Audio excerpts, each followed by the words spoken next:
we kind of jump into the theme of today's webinar, which is getting started in Farmax dairy and setting up a dairy farm for the first time, I'm just going to go through a very quick presentation, introduce myself, and kind of run you through the plan for today's webinar. And just so you know, the webinar's been recorded. We had the red meat version of this session yesterday. We went a fraction over time, so if that does happen again today, apologies for that. If you need to run, that's fine. The webinar has been recorded and you'll be able to kind of catch the full replay and those last final parts if you need to, if you can't kind of hang on for the full session. And as some of you look like you've already found out, the chat is open, so please drop any questions in there throughout. Happy to answer those as best I can. So in terms of the plan for today, I'll just kind of run through that. So firstly, for those that haven't come across me before, my name's Tom Botica. I'm the RP or Rural Professional Channel Specialist here at Farmax and PharmIQ. So primarily I work with our rural professional channel, so consultants, farm advisors, fertilizer reps, and so on. But I do have a bit of a mixed role at Farmax. I've been with the company for a few years now, started in late 2016 after being pretty fresh out of Lincoln, and do a bit of a mix of training, support, and kind of some product management as well. So my details are on that slide there. If you ever need to reach out, feel free to do so. Firstly, what is Farmax for those that that haven't had too much experience with it before? Effectively, Farmax is a modeling and decision support tool developed primarily for New Zealand farmers and pasture-based systems. So we have both a dairy version and a red meat version, which covers sheep, beef, and deer. And in terms of how it basically works is what Farmax fundamentally is trying to do is get a really good handle on the different feed supply and feed demand kind of dynamics on a red meat or dairy farm. So there's quite a bit of detail on this particular diagram, but hopefully this gives you a bit of a feel for what's going on. So in that top third, that's basically everything kind of to do with feed supply on your property. And the sort of far left and far right hand columns are essentially inputs to the Farmax model.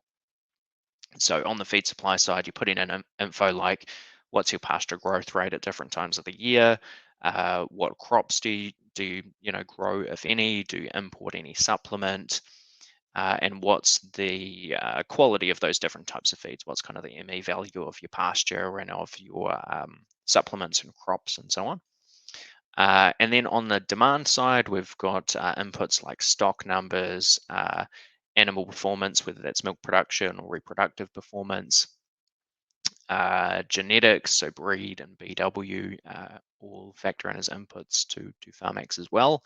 And those two kind of sides, the supply and demand, allow us to get a really good feel for a few different elements of your farm system. So one of the major outputs that you'll see is effectively just a pasture cover forecast. So if we have a good feel for how much pasture you're producing at various points throughout the year and how much pasture you're consuming, we can start to project forward pasture cover and whether you're expected to have a surplus or a deficit. Pretty much the whole way along, wherever it's relevant, we also have some financial information available. So for example, with milk production, if you set up a scenario on Farmax, which we'll look at through the back end of today's session, where your milk production is forecast to go up slightly, we've got milk prices built into the background that will flow through to a modeled profit and loss. So you can see the potential gain in milk revenue from any changes made to your farm system.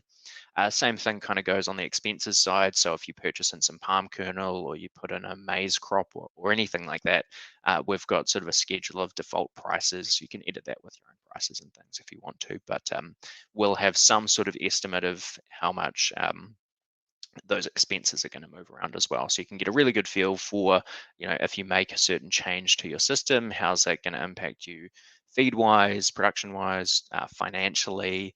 And in the past couple of years, we've added on a greenhouse gas emission component as well. So you'll have a feel for how it impacts your emissions too. I've already covered this a little bit. So once you got your base model established in Farmax, which will be the main theme of today's webinar, if you've got questions like these floating around in your head, Farmax is kind of there to help you get a feel for some answers around these things. And Farmax is basically all about trying to put unbiased numbers behind these decisions before you implement them on your farm. So if you are looking at changing a stocking rate or changing how much nitrogen you use, or changing your policy around grazing replacements off or wintering cows off or anything like that, you can use Farmex to analyze changes in production, profit, greenhouse gas before you make relatively large changes to your farm system. Okay, and that is my little intro out of the way. So if there's any questions on anything I've covered there, please pop it in the chat. Happy to answer that. But I'll just stop sharing here for a sec, and I will reshare Farmax so you can see that.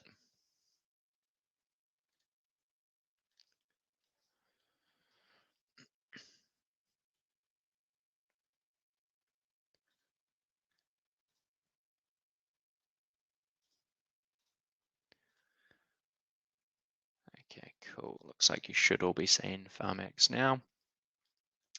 So yeah, main plan for today is just to walk you through how to set up a dairy farm in Farmax. The sort of time it takes to set up your property in Farmax will vary a bit, just depending mainly on how complex your system is. So if you've got multiple herds calving on different dates, that'll take a little bit more data input. If you're feeding lots of different supplements, there'll be a bit more data input as well. So this is going to be a relatively simple farm. Spring calving, just a single crop, one imported supplement, and a little bit of sort of grazing off, as you'll see as well. So yeah, let's start taking you through some of that. And like I say, any questions along the way, just pop them in the chat there. So first thing to do is I'm going to set up a new farm up the top left here. So this is the first window you'll see when you open Farmax for the very first time. So I'm going to go new farm. I'm just going to call this Waikato Farm Tom webinar. This particular farm is obviously in the Waikato. The district is going to be Hamilton City. And then we can pop in a longitude and latitude. So in the past couple of months, we've partnered up with a product called Pasture Vibe, which is actually bundled with all your Farmax Advantage subscriptions these days. And that will help you get improved pasture growth rate forecasts. So the longitude latitude is used for that. Farm area, so this is the effective area we're after, is 100 hectares. Typically you'd leave that last box ticked, but since this is just a sort of example property, I'm going to untick that this is a real farm. And I'll hit create. Cool, so that's got my farm in the left-hand column there. Next thing I'm going to do is create a new file within that farm. So this is going to be called current system. So I'm going to set up kind of, the general policy in terms of stock numbers and supplementary feed. Currently happens on the farm. Over time, you can build up lots of different scenarios in that middle column there with different options you might be investigating or different budgets that you kind of put together over the years. But for now, we're just getting started. So I'm going to go current system. And I'm also going to set up what's called a long-term model. So if you've got any questions or you want me to go into a bit more detail on that, I'm happy to do so. You'll kind of see a little bit more about what that means as we track through here. But under the tools menu, I'm going to convert to long-term. And long-term is basically all about trying to set up a Farmax model which represents a typical year on the farm. And scenarios you might look at where you use that long-term model as a base might be things like relatively large changes to the system, things like what happens if we reduce cow numbers 5%, or what happens if we don't do any summer cropping and we instead import supplements. So rather than those kind of fine-tune aspects where you might make adjustments to your plan kind of month to month, long-term is more about setting up what's sort of the optimum system for this particular property. So I've just converted across to long-term mode. That'll unlock a few new features that help us out with that long-term modeling as well.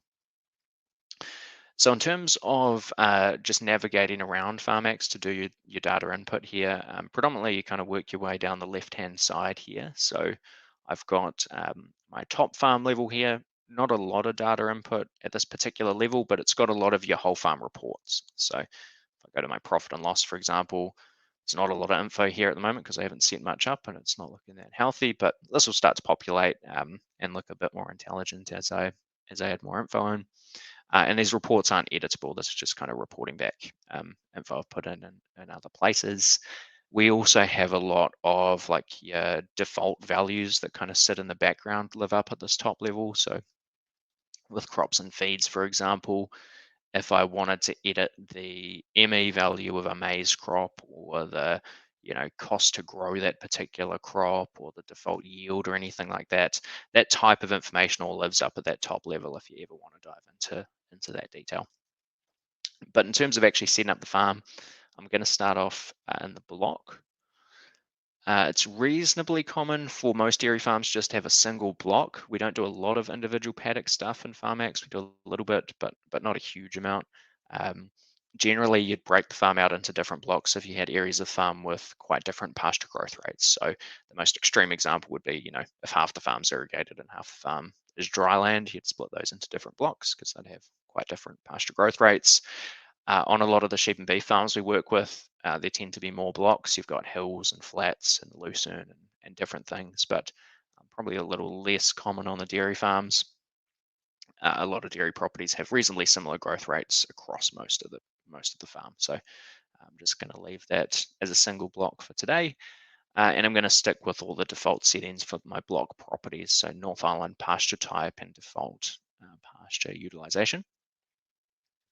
If I go down to growth rate, really setting things up in Farmax is basically an exercise of just stepping through these different data input levels. So in pasture growth now, if you've got good growth rate data for your farm, you can just type the numbers here, straight in here. That's kind of the ideal. If you don't have good growth rate data, we've got a library up the top here where you can pull information from. So that's what I'm going to do in this case. I'm going to go to Waikato and I'm actually going to grab the Ohalpo growth rate curve, hit apply. That will bring those numbers through. You can fine tune these and sort of edit them manually once you've got that growth rate in there, but I'm just going to kind of plow forward with that default growth curve. We'll go through to crops. And we've just got a single crop on this particular farm, which is maize. So I'll head up to new crop, maize silage. And then along the bottom here, I can start putting in some of the finer details. So we're going to have 7.5 hectares. In terms of the dates, that's basically when is this area not available for grazing as pasture. So kind of right from when it's last grazed before it's sprayed out. So that's going to be the 20th of October. And that's going to be back in new pasture, kind of ready to go again. Around the 1st of April is what I'll budget on. And followed by new pasture, which will just bring through a regrassing cost as well. So yeah, just a single crop for this farm. If you've got lots of different crops, just kind of repeat that process with each of the crops you require. And one thing worth noting is we do treat hay and silage as crops as well. So you'd also want to plug those into the screen with some of the details there. Moving through to nitrogen. So this particular farm has a few different urea applications that happen through the season. The screen works in a pretty similar way to the crops. So I'll go up to new nitrogen, hit urea. You'll see our product list is very short here. So if you do need to add different nitrogen fertilizer products like ammo or anything else, that is one of those things that lives up at the top level, like I sort of talked through before with crops and feeds. We've got a fertilizer section where you can go in and add the NPKs and the price and everything for that particular fertilizer that you're using. Then it'll show up in the menu here. But in this example, we're just going to add urea. And our first application is going to be 90 hectares at a rate of 35 kilos of N per hectare. 1st of September, so I've already got the date correct there. And then we're going to do a few more applications with similar, with the same area and application rate. So I'm just going to hit duplicate. I'm going to put that right kind of back to back here. Same for this one with another duplicate. And then I'm going to do a final one over on the 1st of April. So I'll just drag that over there. And that is all the nitrogen added for this particular farm. We'll have calculated out all the costs and so on. And I'm nicely under my N190 cap. So 126 kilos of N is what that tallies up to across the farm. Okay, so that's all my land info set up really. If you had multiple blocks, just kind of rinse and repeat that, for each block. If you need to add new blocks, just right click on the top farm level and you'll get that option. Also, if you've got any areas of forestry or native bush or anything like that, or other kind of not effective area, you can add those elements to the farm too. But for today, we'll just keep it simple with a single block and we can move through to the stock. So I'll hit the little plus next to dairy. I've just got a single mob at the moment of cows. We'll build that out a little more here shortly, but I'll start with the cows.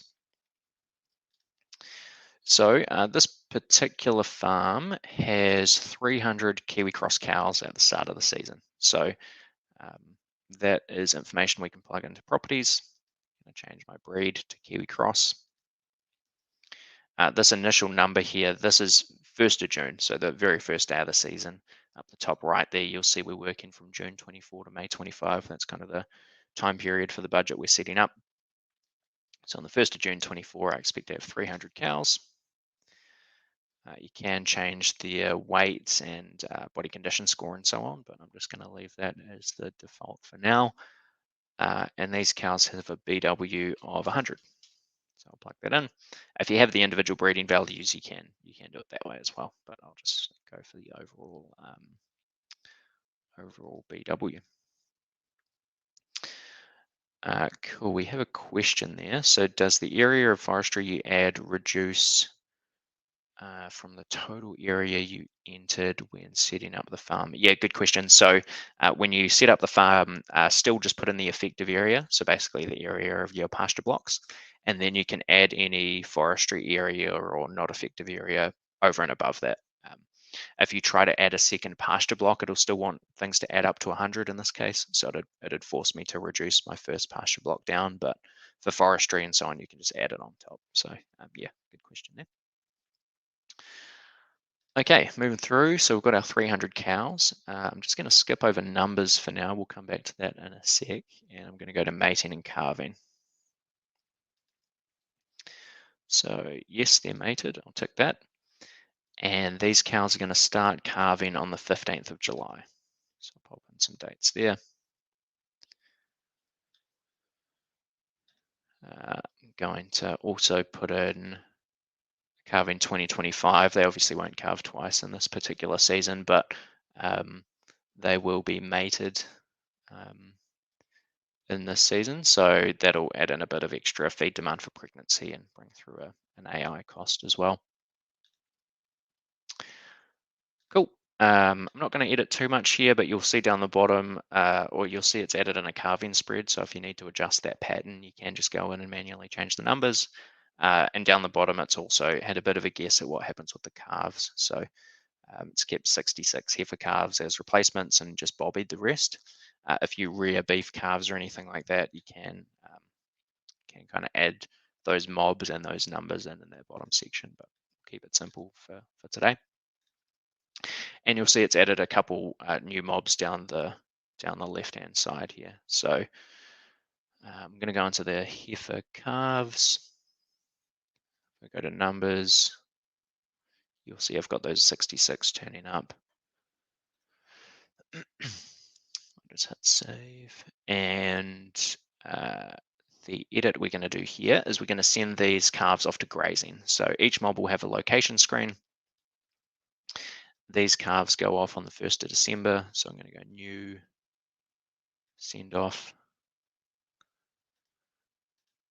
Pick 1st of December as the date and send off all. So that's now got them all going off to grazing on the 1st of December. And I'm going to add in my one sort of missing mob from the list here, which is my next age group up, so my 1-year-old heifers. So right click on dairy, new mob, 1-year heifers.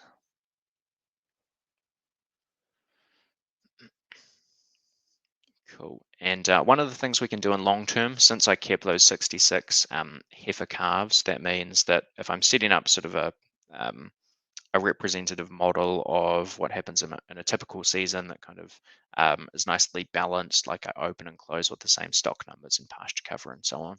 I can actually age those calves through, because if I close with 66 calves at the end of the year, it should mean I open up with 66 1-year-old heifers the following season. So that's an option here. I can age them from my heifer calves. It's bringing through 66 of them at opening now, which is nice. They are also mated. Now, they won't calve in 2024. They're going to be too young that year, but they will be mated to calve in 2025. So I'll mate them. They'll also calve on the 15th of July.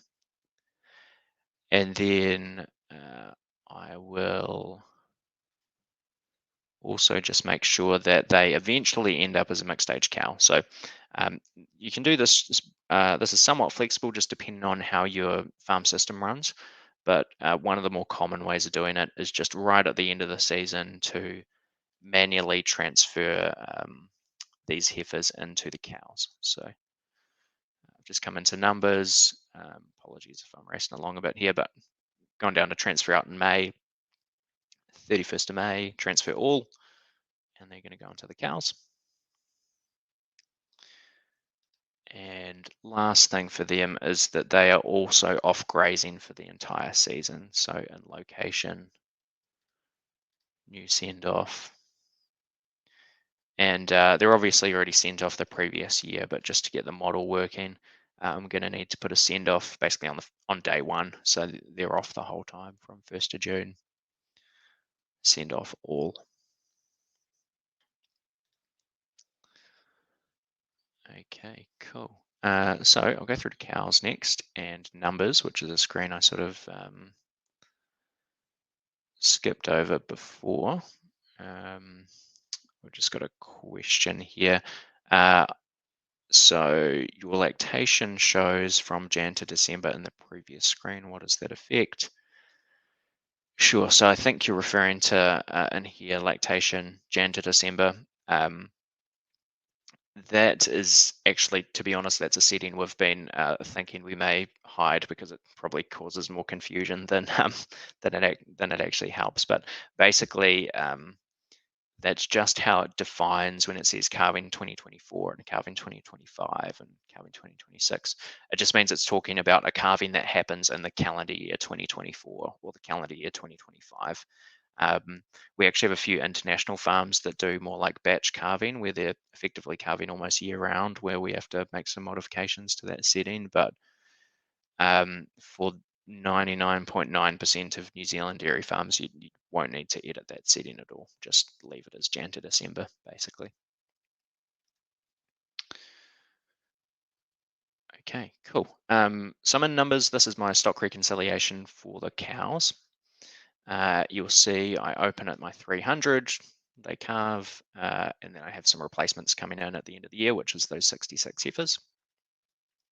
I'm going to add a bit more detail here to the cow stock rec. So I'm going to budget on having a few deaths just around calving time.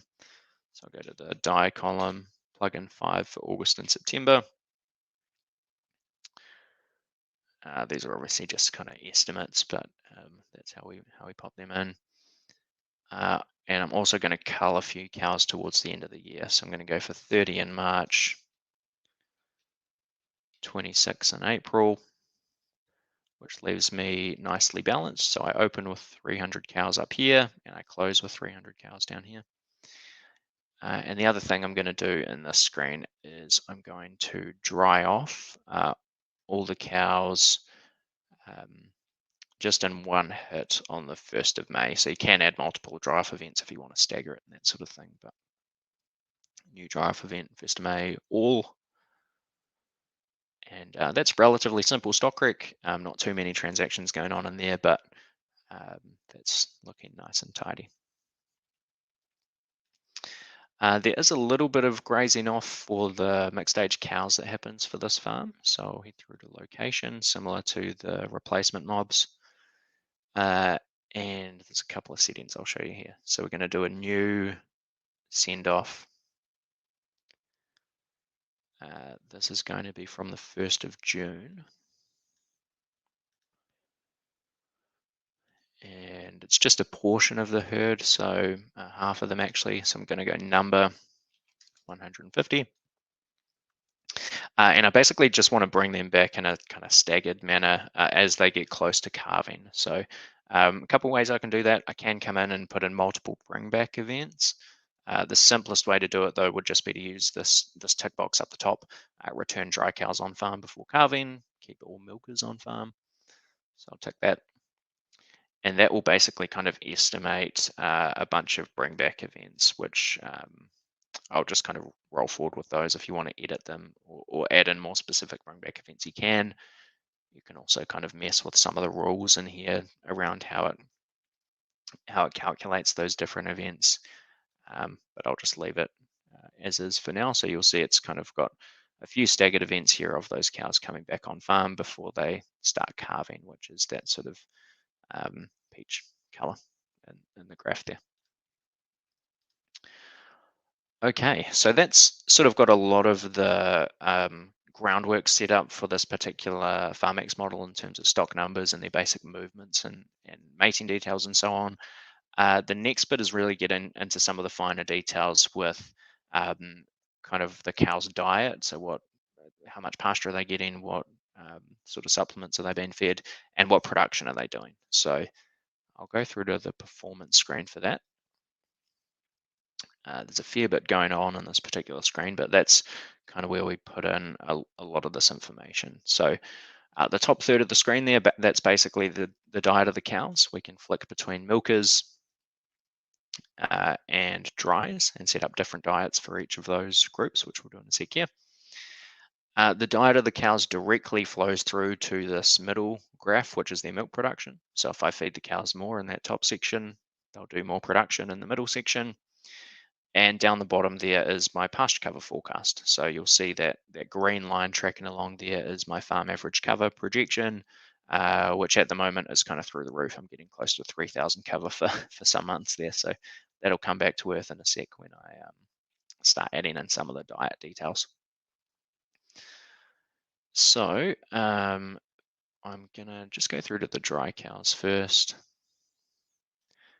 And bump up some of these feeding rates. So they're going to get, and all these figures are in kilos of dry matter per cow per day, I should say as well. So I'm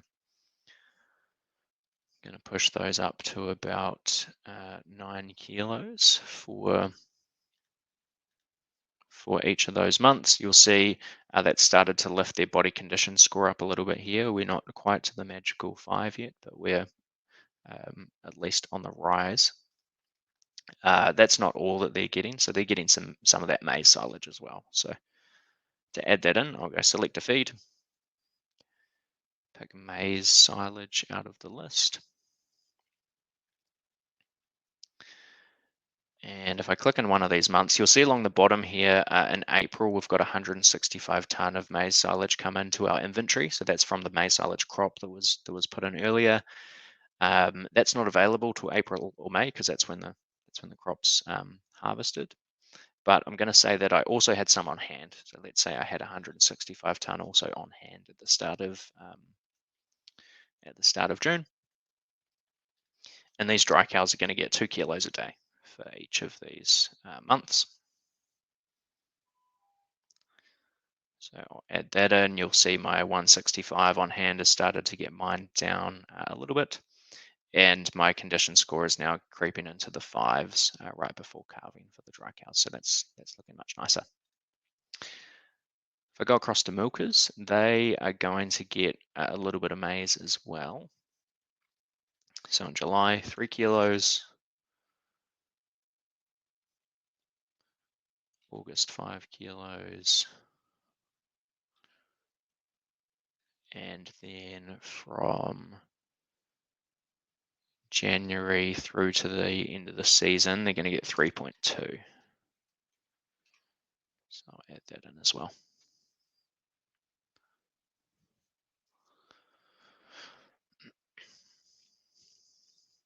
Cool. The only other supplement that I'm going to add in here is palm kernel. So there's a bit of palm kernel purchased in for this farm. So select feed, add palm kernel. And again, I'll just pop in the feeding rate. So all still in kilos dry matter per cow per day. So July and August, they'll get 2 kilos. And sort of through mating here, they'll get just 1 kilo. September through to December. Awesome. So really just one last thing we need to do to get this farm fully set up in terms of its current system is update our amount of pasture offered and update our milk production, which are kind of intertwined. So that's often the final kind of missing piece for people is to get this production in line. So it's starting to look a little healthier than it was before. We're doing about 365 a cow now, now that I've added that supplement in. But these cows are producing more than that, and it's because they've been fed more pasture than I've currently got in the model here. And my cover is still kind of through the roof down the bottom there. I'm getting over a 3,000 cover. So um, long story short, I need to feed a bit more pasture. That'll boost my production. It'll bring my cover back down to earth. And that should be looking a little tidier. So I've set up this farm a few times before, so I've got some numbers here that I know I need to put in to land on the right figures. But for your particular farm, it'll just be a case of if you've got that data, obviously you can put it straight in. But if you haven't, you may need to just play around a little bit with the different levels of pasture input and see how your production and your cover sort of responds. 11. Cool. Okay, so those are my pasture intake figures. You'll see that's boosted my production up quite a bit. So we're now in sort of the 460 milk solid range. This is kind of the daily production that happens through the season here. And this is my pasture cover, which is looking much tidier now. So we're going into the season at about 2,300. Kind of in and around that 2,000-ish or so level for most of the year. There's a couple periods where we get a little bit high in October. They're still a little bit low probably in March, but um, that's looking much more reasonable than it was before. And if you want to see things like total production, there's some really good reports. I won't go through all of them, but if I go up to the top level and look at, say, the physical summary, that'll give me a good feel of whether or not the model's kind of accurately representing my farm. So 133,000 total milk solids, that number per hectare, about 460 a cow. It's also got stocking rates, different areas, and various ratios you might be interested in here too. Okay, cool. We might be running slightly over time here, but I'm just going to save and close because that's effectively the current system set up, at least on the physical side. We haven't looked too much at the financials just yet, but in terms of the production system and the numbers and everything, that's basically done now. So I will just save and close out here. And the final thing I will walk you through is how to run a scenario. That's something that Farmax gets used a lot for is, okay, we have our current system set up, but if we change something in our system, how's that kind of going to impact things feed-wise, financially, and greenhouse gas? So I've saved and closed out of that current system, come back to open and I get this window. And in order to make a scenario, I will right-click on current system and hit duplicate. And then I can give this a name. So let's just call this less nitrogen. You can obviously label the scenario with whatever you're interested in looking at the time. And then I'll open that up. So I'm keeping this quite separate to that current system initial scenario, just so I don't mess with that, but I'm utilizing all the data that just put in previously. I'm really just going to copy it and make a few adjustments and see what impact that makes.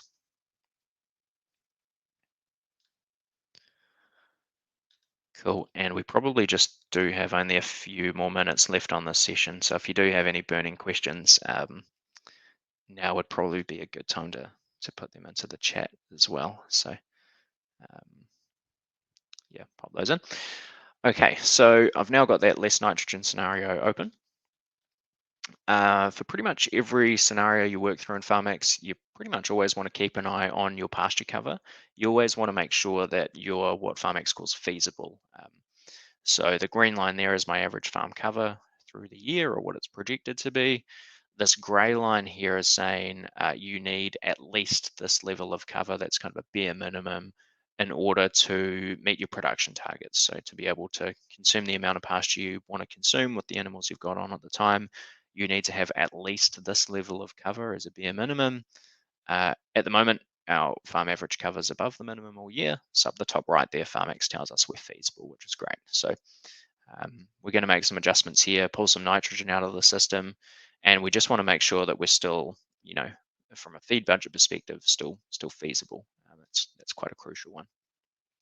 So just above print there, you can do this with pretty much any report in Farmax, but there's a pop-out button which will throw that into a new window. I can just keep an eye on the cover as I kind of go through things. So I'll go to block 1 and start making my changes. So this one is a reduced nitrogen scenario. So I'm going to say, what happens if I just cut my application rates in half? So I'll go to about 17 on each of these nitrogen events. And as I do this, you should see my cover move in that graph that I've got popped out.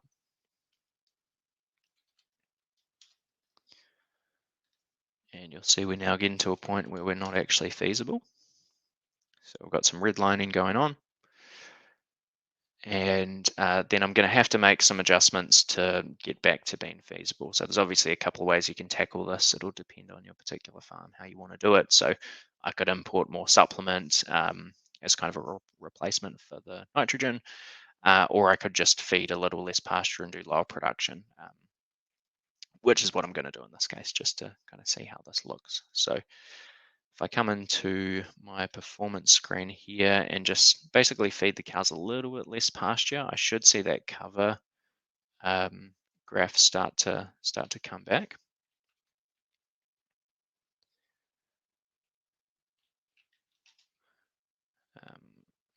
So we're starting to come back to where we need to be now,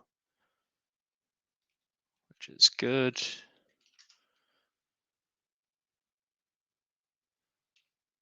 Cool, and we're back feasible again. In my previous scenario, I think we were closing the year at about a 2300 cover. I'm still only at about 2100, so I'm gonna actually pull this back a little further again. See where we can, see if we can get close to that 2300.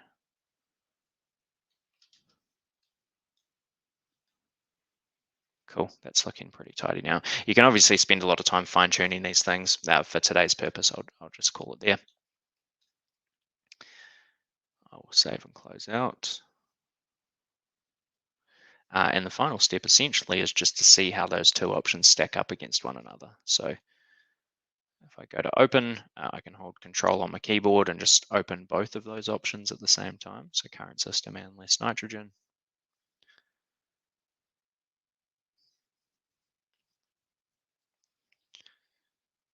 Cool. And when I've got both of those farms open at the same time, I get this nice new level called all farms where I can stack the two up against one another. So if I look at my cover, this is the difference between the two. So the initial system and kind of that reddy pink color, and then the less nitrogen in green.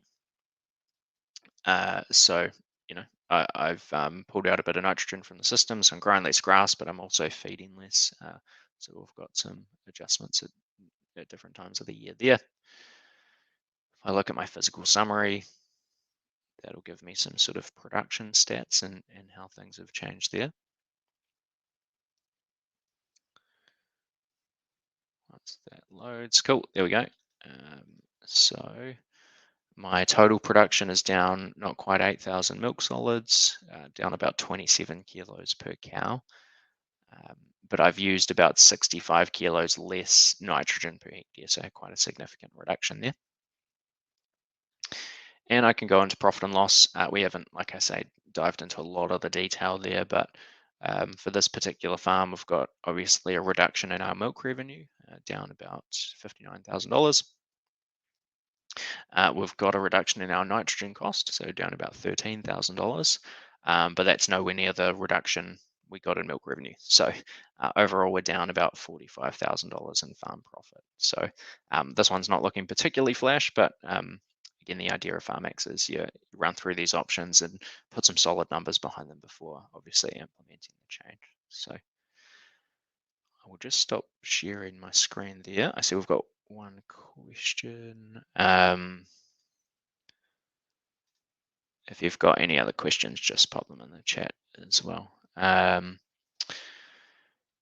Cool. So from Sean, how would you model a farm business with separate herds in separate growing areas with separate diets? A couple options there. It really depends on how much detail you want to go into. You can set up multiple cow herds. You definitely want to do that if you've got a situation where you've got, say, a split calving farm, like you've got a spring herd and an autumn herd, and you have spring-born replacements and autumn-born replacements. You'd basically break those out into two different dairy enterprises. So where I had that dairy level before and it had cows, one heifers, heifer calves, you'd basically have two of those. So you'd have one for all your spring and one for all your autumns, and then you'd set up separate diets for each of those groups.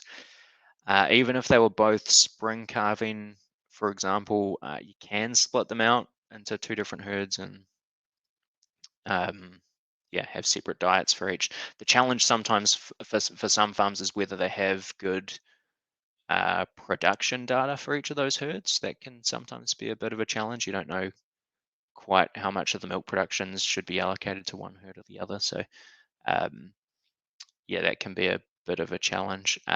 If you've got a specific farm you're keen for us to look at, I'm happy to go through that with you though, Sean, if you need. Okay, cool. It looks like there's no other questions, so I think we will call it there. We've gone a little bit over time, but thanks to everyone for joining us. Like I say, this webinar has been recorded, so there'll be a replay go around to everyone, which you can check out if you need, and that replay will obviously have my details in it if you want to touch base with any questions as well. But thank you all very much for joining us, and have a good rest of the afternoon. Actually, we've got one more last question here. From Mackenzie, can you account for a dairy farm that has lambs and beefies at times of the year?